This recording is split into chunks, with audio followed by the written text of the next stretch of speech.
ABPSC group 2కి ఎవరైతే prepare అవుతున్నారో వాళ్ళకి చాలా వరకు ఇబ్బంది పెట్టే సబ్జెక్ట్ ఏంటంటే ఎకానమీయే గేమ్ చేంజర్ అనే చెప్పాలి.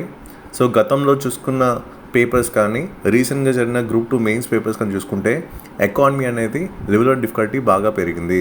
దాంతోపాటు గ్రూప్ 1 ప్రిలిమ్స్ పేపర్స్ కనుక గమనిస్తే 2023 అలాగే 2024 papers economy taluka level of difficulty civils స్థాయిలో మనకి కనిపించింది. లెంగ్తీ క్వశ్చన్స్ అయితే ఇస్తున్నారు కాబట్టి బేసిక్స్ అనేది చాలా చాలా అవసరం. సో ఎప్పుడైతే మీరు ఎకానమీ స్ట్రాంగ్ అవ్వాలనుకుంటున్నారో బేసిక్స్ అనేది చాలా చాలా ఇంపార్టెంట్. అందుకే ఎవరైతే బేసిక్స్ మీద పట్టు సాధిస్తారో సో వాళ్ళకి కాన్సెప్చువల్ క్లారిటీ అనేది డెవలప్ అవుతుంది. సో రేపటి రోజు మనకి డేటాబేస్ క్వశ్చన్స్ అనేవి తగ్గాయి. ఒకప్పుడు చూసుకుంటే 2017 గ్రూప్ 2 మెయిన్స్ పేపర్ కానీ 2019 గ్రూప్ 2 మెయిన్స్ పేపర్ కానీ చూసుకుంటే ఇలాగ డేటా పాయింట్ బేస్డ్ క్వశ్చన్స్ మనకి ఎక్కువ కనిపించేవి, కానీ అవి గ్రాడ్యువల్గా ఇప్పుడు తగ్గిపోయి.